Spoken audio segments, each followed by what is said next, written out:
everyone, my name is Justina Okachi. I'm an associate in Stren Blan partners in the health and pharmaceutical sector. And with me today is Amala Umeke, an expert in the health and pharmaceutical sector. And today we'll be shedding more light on the health and pharmaceutical industry within the African market. You're welcome to this podcast. Thank you very much. My first question. Could you give us an overview of the current landscape and key trends in the health or shaping the health and pharmaceutical industry within the African market? So personally, right, if you ask me about the health and pharmaceutical sector within the African market and what's happening in terms of the trends, I'll probably divide it into three, right? I would say, first of all, that there are lots of deals that's happening within the market, and I'll come back to that. If you look at it also in terms of trends, there are a couple of regulatory changes that are happening within the market. And then on the third part would be that you would look at some of the innovations that we are seeing globally anyway, right? But you will also see a lot of that happening within the African continent. So let me go back to the issue of deals, right? You find a lot happening within the sector, and it's as a result of so many factors, right? There are various macroeconomic indices that are driving some of these deals. The African market, or the continent itself, unlike perhaps Europe, has a large and diverse young population. If you go to Europe, or if you go to the US, for instance, you would see a bit of the reverse, where you have older populations who are still there, which is why when the COVID pandemic happened, it did not hit Africa as it hit other continents, for instance, in Europe and in America. So I would say that because of the sort of opportunities that companies have seen as a result of the diverse young population within the continent, there seems to be a lot going on in terms of deals. Now, of course, those deals and those acquisitions, those mergers have also raised regulatory concerns. Again, beyond deals would be issues like, for instance, within the pharmaceutical industry, counterfeiting, right? Which is a big problem across the sector, especially within the continent. So, having raised those regulatory concerns, you see a trend amongst regulators across the market, right, who are taking proactive steps, number one, to stem whatever they feel is the issues that has been identified. So I'll give you some examples. If you look at Nigeria as a case study, there's been quite a lot of activities that's been done by the Federal Competition and Consumer Protection Commission in terms of trying to stop or trying to police issues relating to antitrust and anti-competition. You also see proactive activities being taken by NAFDAC, which is the regulator that oversees issues as it relates to the pharmaceutical industry, taking bold steps as it relates to counterfeit pharmaceutical products. So those sort of activities by these regulators have now either heightened or lowered the sort of deals that you would typically see, but not just deals, but overall activities within the sector. And then, again, I did mention about the innovative, young, diverse populace within the African continent. And what that has also propelled is a level of innovation within the health sector, especially as it relates to tech and digital transformation. Now, personally, I believe that technology is the future across sectors, but it's more pronounced when you look at the health and pharmaceutical sector, because as things as mundane as how you keep your records when you go to a hospital, that's been transformed digitally, and that can be the key to somebody being alive when you rush that person to an emergency room, and then somebody dying when you rush that person to an emergency room. So what we've also seen without citing specific examples, obviously, is a flurry of activities when it comes to the sort of innovations being driven by tech and digital digital transformation generally. We've seen companies who are now going more and more into telemedicine. During COVID, we saw a number of them, but now that is becoming a norm. We see a lot of hospitals, for instance, adopting and first of all, jettisoning the manual approach towards providing healthcare services to also transforming to more tech-driven or more tech-enabled solutions. So I think in terms of trend, we are seeing an upward trajectory, and I hope that that would continue. You mentioned healthcare innovation as one of the key trends shaping the health and pharmaceutical industry in Africa. Do you think government policies as regards data protection and privacy raises concern as to individuals accessing the healthcare services? Data protection is a big issue generally, right? Not just in Africa, but perhaps even more in Europe. But over here in Africa, Nigeria, again, as a case study, you would find that there is that increased scrutiny over issues relating to data protection. Within the health and pharmaceutical industry, I don't think, to the best of my knowledge, that there's a sector-specific legislation, but if you use Nigeria as a case study as to what is happening across Africa, you will see that there are now strong data protection laws and policies in place to take care of some of these issues. Because of the sensitive nature of the sector, it deals with personal information. What I mean personal, as opposed to any other sector, this has to do with one's health status, for instance, one's health history, for instance.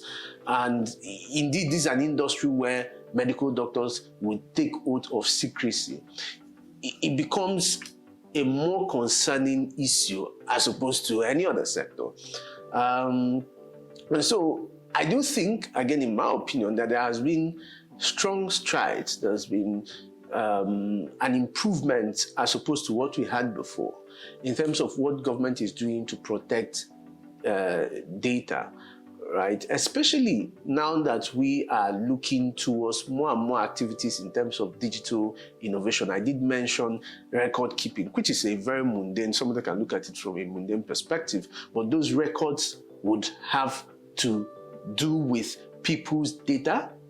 And so the intersection between those data that you are collecting and ensuring that those data are collected and preserved in a manner that would meet the standard at which internationally people would be confident to share those data. It's something I think the government is looking at. It's something I think the government is implementing policies towards enhancing it.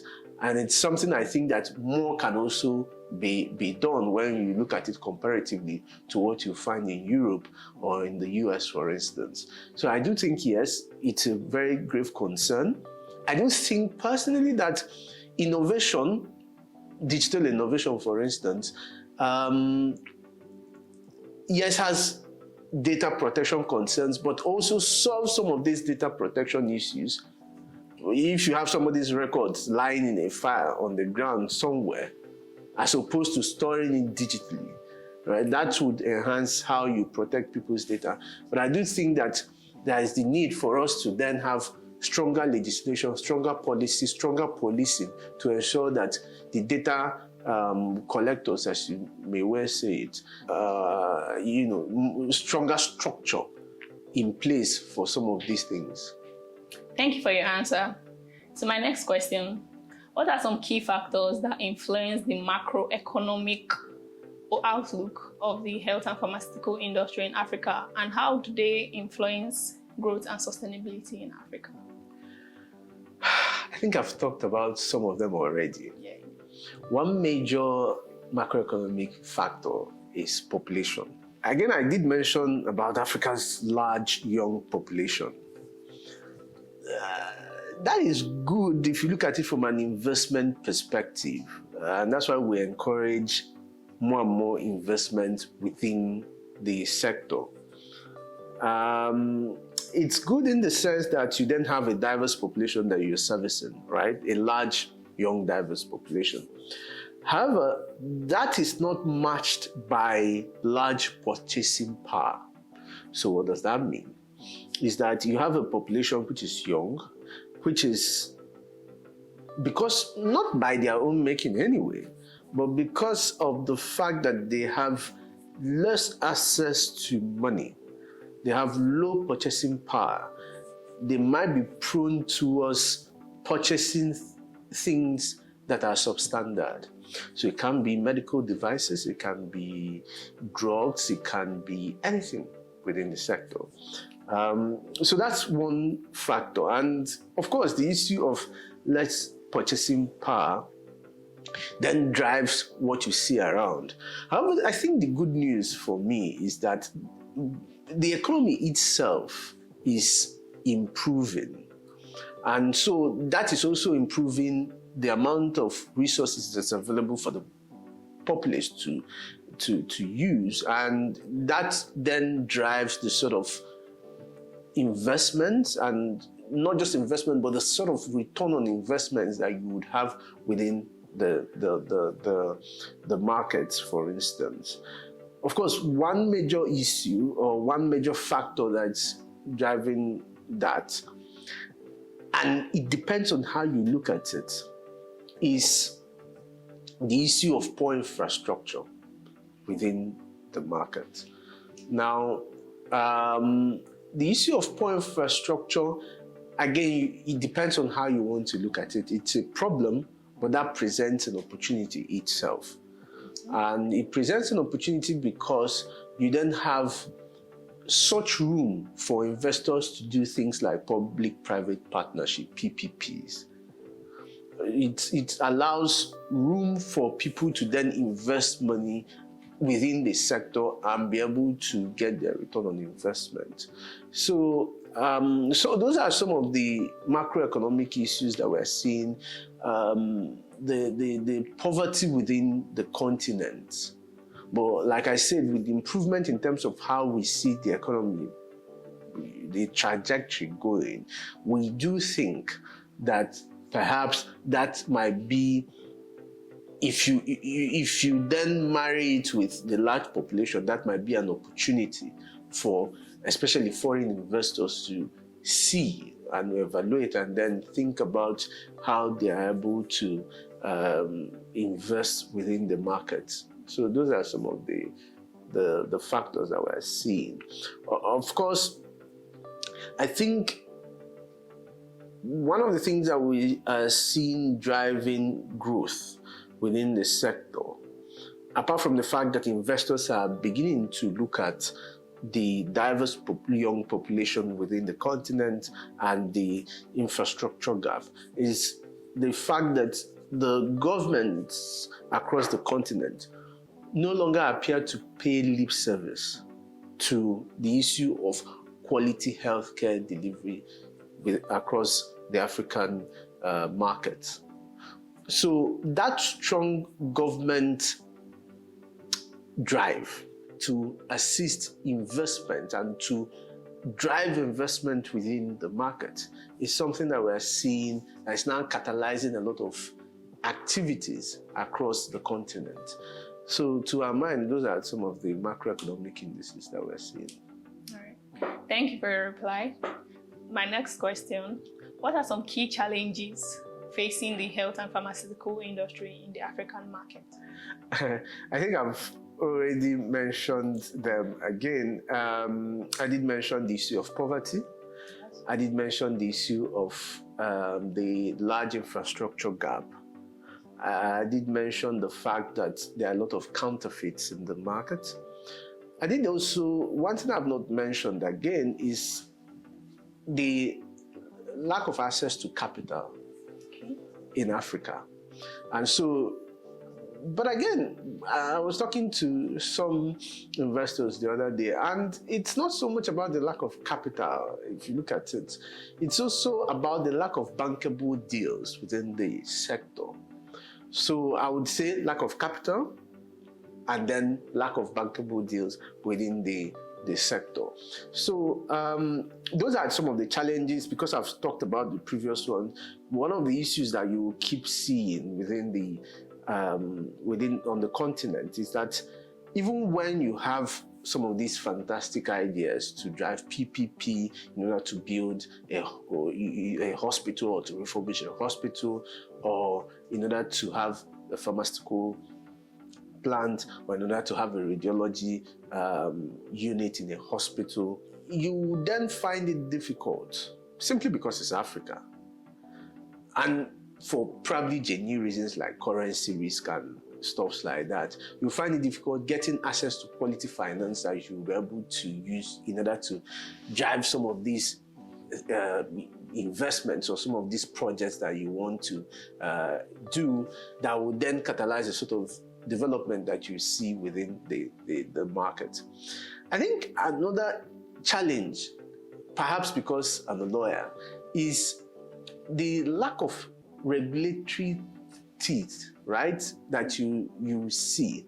So across the market, I use Nigeria as a case study, and I don't want to mention specific laws, but there are a plethora of laws that deal with issues across the health and pharmaceutical industry, especially, for instance, within the pharmaceutical industry, that talks about fake drugs, fake products, food products and stuff like that. But you would have ridiculous penalties. For instance, you have a penalty of, say, that the person has to pay something as low as maybe $1. And so you then ask yourself, how would those laws now serve as deterrents to the persons who are trying to pursue for selling fake products, selling fake pharmaceutical products that if somebody takes, the person will develop a problem and perhaps ultimately die. So one major issue that we're seeing, and we're hoping that the government would take action, is the lack of regulatory teeth. Is the fact that the laws that we have in place, not just in one country but across the continent, does not have the requisite penalties that would deter people from doing those things which we do not want them to do, that would then grow the sector as a whole. So those are some of the issues that we are seeing. But I like to talk about what we do as part of our corporate social responsibility. We're very intentional about the fact that we want an African society where the health and pharmaceutical sector thrives. As lawyers, of course, we cannot do beyond our scope of activity. So we like to do things within our scope of activity. And so one of the issues that we did identify just now is the fact that our laws does not have the sort of teeth that you would typically want it to have in order to be able to solve some of the challenges that you have within the market. But because we're a proactive firm, we wouldn't want a situation where we just sit down and I'm talking to Justina, I'm reeling out all those problems and we're not part of the solution. So what makes us different is that we're also part of the solution. So, for instance, I'm a member of the Life Sciences Committee of the International Bar Association, perhaps one of the few Africans on that committee. And intentionally as a firm, we're supporting the cause of the association in trying to look at how we can review and develop the laws as it relates to life sciences, as it relates to the health and pharmaceutical industry across the African continent. We're currently doing a project as a firm for, in collaboration with perhaps the foremost society that deals with pharmaceutical industries, in trying to work with National Assembly to review some of the laws that govern the sector. We're also working with some of the initiatives that has been developed by the federal government towards helping to originate and then ultimately drive bankable deals across the health and pharmaceutical industry, such that we're able to not just pay lip service to the fact that we want to bring in investment or to drive PPPs within the sector, but also support the federal government of Nigeria.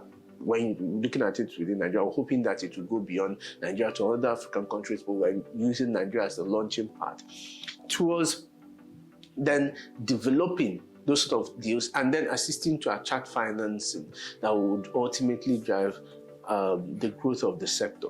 So those are some of the things that we're doing across the sectors from a corporate social responsibility perspective.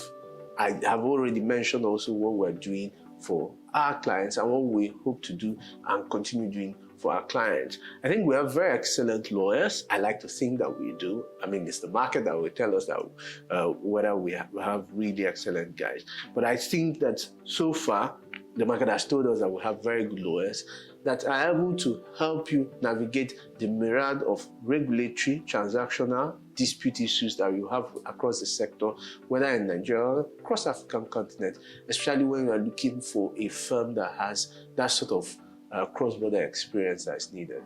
Thank you. Thank you so much for your time. It was very insightful, educating, and robust. Thank you so much for it. So this brings us to the end of this podcast. I hope it was educative, informative, and exciting. I hope you enjoyed yourself, because I did.